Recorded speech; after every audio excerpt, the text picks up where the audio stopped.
जय मां भगवती, आप सभी का दिन शुभ हो।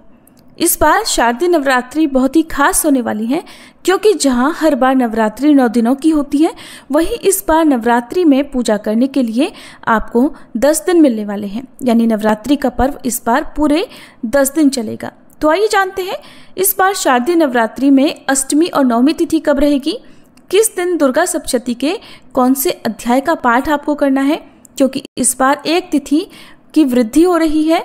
अखंड ज्योत यदि आप जला रहे हैं तो उसके क्या क्या नियम होने चाहिए, और अगर गलती से अखंड ज्योत बुझ जाए तो क्या करें, और अखंड ज्योत कितने दिनों तक जलानी चाहिए, अखंड ज्योत को अंतिम दिन किस प्रकार से शांत करना चाहिए, ये भी आप जानेंगे।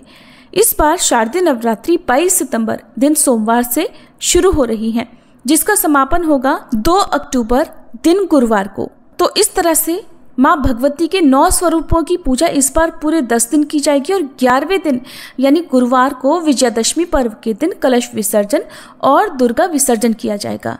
इस बार अष्टमी तिथि 30 सितंबर मंगलवार को रहेगी, नवमी तिथि 1 अक्टूबर बुधवार को रहेगी, और दशमी तिथि रहेगी 2 अक्टूबर दिन गुरुवार को।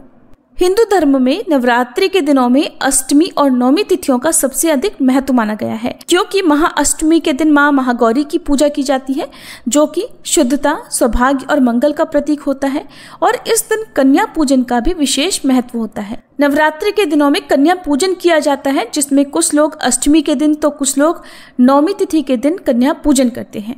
नवमी तिथि के दिन मां सिद्धिदात्री की पूजा आराधना होती है, और ये दिन सभी सिद्धियों और मंगल कामनाओं की पूर्ति का दिन होता है।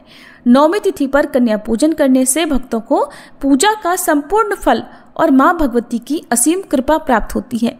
इस बार अष्टमी तिथि 29 सितंबर सोमवार शाम 4:32 से शुरू होगी, जिसका समापन 30 सितंबर मंगलवार शाम 6:06 पर होगा। ऐसे में उदय तिथि के अनुसार 30 सितंबर मंगलवार को अष्टमी तिथि रहेगी। नवमी तिथि 30 सितंबर मंगलवार को शाम 6:07 से शुरू होकर 1 अक्टूबर बुधवार को शाम 7:01 पर समाप्त होगी, और ऐसे में उदय तिथि के अनुसार 1 अक्टूबर बुधवार को नवमी तिथि रहेगी। दशमी तिथि 1 अक्टूबर बुधवार को शाम 7:02 से शुरू होकर 2 अक्टूबर गुरुवार को शाम 7:10 पर समाप्त होगी। तो ऐसे में उदय तिथि के अनुसार इस बार दशमी तिथि 2 अक्टूबर गुरुवार की रहेगी। नवरात्रि के पहले दिन कलश स्थापना की जाती है और मां शैलपुत्री की पूजा की जाती है।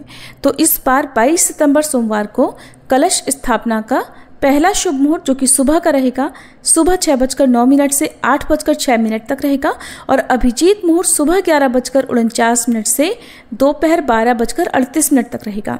हालांकि इस दौरान भी सुबह 7:30 बजे से 9 बजे तक राहुकाल रहेगा। राहुकाल के समय में कलश की स्थापना से बचना चाहिए। इस बार शारदीय नवरात्रि का पहला दिन 22 सितंबर सोमवार को रहेगा, जिस दिन आपको श्री अर्गला, कीलक, दुर्गा कवच का पाठ करना है। इसके साथ ही श्री दुर्गा सप्तशती के पहले अध्याय का पाठ भी आपको इस दिन करना होगा। नवरात्रि का दूसरा दिन रहेगा 23 सितंबर मंगलवार को, और इस दिन श्री दुर्गा सप्तशती का दूसरा और तीसरा अध्याय पढ़ा जाता है। तीसरा दिन रहेगा 24 सितंबर बुधवार को, और इस दिन श्री दुर्गा सप्तशती का चौथा अध्याय पढ़ना चाहिए। इस बार तृतीया तिथि की वृद्धि हो रही है, तो 25 सितंबर गुरुवार को इस बार तृतीया तिथि मानी जाएगी, और इस दिन भी मां चंद्रघंटा की ही पूजा की जाएगी। चौथा दिन रहेगा 26 सितंबर शुक्रवार को, और इस दिन अध्याय 5, 6, 7 और 8 पढ़ा जाएगा।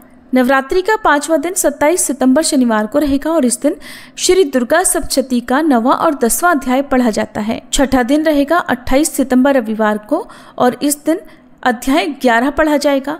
7वां दिन रहेगा 29 सितंबर सोमवार को, और इस दिन श्री दुर्गा सप्तशती का 12वां और 13वां अध्याय पढ़ना चाहिए। 8वां यानी अष्टमी तिथि रहेगी 30 सितंबर मंगलवार को, और इस दिन मूर्ति रहस्य देवी सुक्तम का पाठ करने के बाद हवन करके क्षमा याचना करनी चाहिए। बहुत से भक्त नवरात्रि के पूरे 9 दिन में संपूर्ण दुर्गा सप्तशती का पाठ प्रत्येक दिन करते हैं। ऐसा करना यदि आपके लिए संभव हो तो आप भी कर सकते हैं, नहीं तो इसी आधार पर इस बार पाठ कर सकते हैं। अब जानते हैं अखंड ज्योत के बारे में। तो अखंड ज्योत नवरात्रि के पूरे 9 दिन तक जलाई जाती है। जो भक्त इस बात का संकल्प लेते हैं उन्हें पहले दिन ही अखंड ज्योत जलानी चाहिए। अखंड ज्योत में आपको कच्चे सूत या कलावे की बाती का प्रयोग करना चाहिए, क्योंकि ये बाती बहुत लंबे समय तक जलती है, आसानी से बुझती नहीं है। यदि रुई की बाती का प्रयोग करेंगे तो उसमें फूल बहुत जल्दी और बार बार बन जाता है, तो आपको बहुत ज़्यादा ध्यान रखने की आवश्यकता होगी।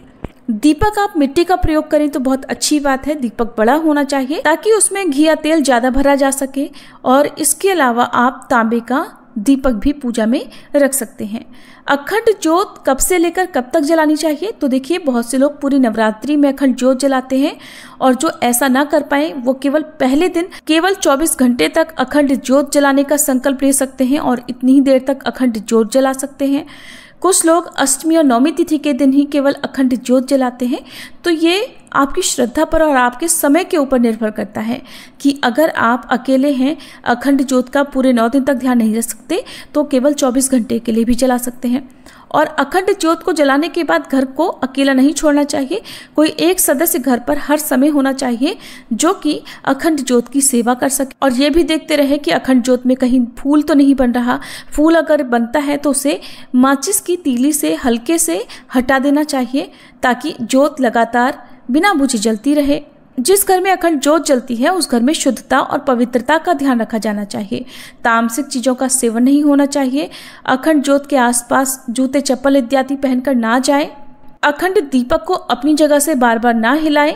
और यदि आप आरती उतारना चाहते हैं तो अलग से दूसरा दिया जलाकर आरती उतारनी चाहिए।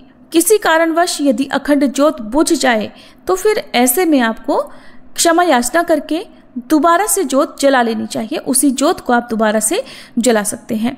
ज्योत जो लोग पूरे नवरात्रि के दिनों में जलाते हैं उन्हें अंतिम दिन दीपक को कैसे शांत करना चाहिए?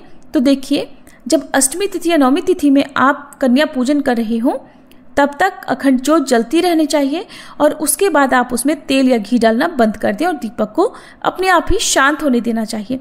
खुद से फूंक मारकर या खुद से दीपक कभी भी शांत नहीं करना चाहिए। अखंड ज्योत जलाने के साथ साथ इस बात का भी ध्यान रखें कि वहां पर बहुत तेज हवा ना लगती हो, ताकि हवा से दीपक बुझ ना पाए। और आप अखंड ज्योत जलाने के बाद ऊपर से उसे कवर भी कर सकते हैं। आपको मार्केट में ये कवर आसानी से मिल जाएंगे, ताकि अगर आप पंखा भी चला रहे हो तो उसकी हवा दीपक पर ना लगे। जिस घर में अखंड ज्योत जलती है उस घर में कभी झगड़ा, अपशब्द या फिर नकारात्मक बातें नहीं होनी चाहिए। और दीपक के सामने बैठकर रोज प्रार्थना या श्री दुर्गा सप्तशती का पाठ करने के बाद आरती करनी चाहिए। अखंड ज्योत में कैसी बाती होनी चाहिए? तो इसमें अगर आप कलावे की बाती का प्रयोग कर रहे हैं या चाहे रुई की बाती का प्रयोग कर रहे हैं तो ध्यान रखिएगा 7 हाथ लंबी बाती का आपको प्रयोग करना चाहिए, ताकि पूरे 9 दिन तक आसानी से बाती जल सके, बाती बदलने की नौबत ना आए, जिसकी लंबाई आपके हाथ की बीच वाली उंगली से लेकर कोहनी तक हो तो ज्यादा अच्छा रहेगा। और अगर आपको बाती बदलने की आवश्यकता हो तो फिर ऐसे में पहले से ही एक बाती जलाकर तैयार रखें, और जो पुरानी बाती जो जल रही है या जिसे अब आपको हटाना है, बदलना है किसी कारण से, उसे आप हटाएं और जो जलती हुई बाती है वो अखंड दीपक में रख दें। पूजा पाठ में हर दिन क्षमा याचना करने से अगर कोई कमी हो जाती है, कोई गलती हो जाती है तो उसका दोष नहीं लगता है। ये थी आज की वीडियो। उम्मीद है जानकारी आपको पसंद आई हो।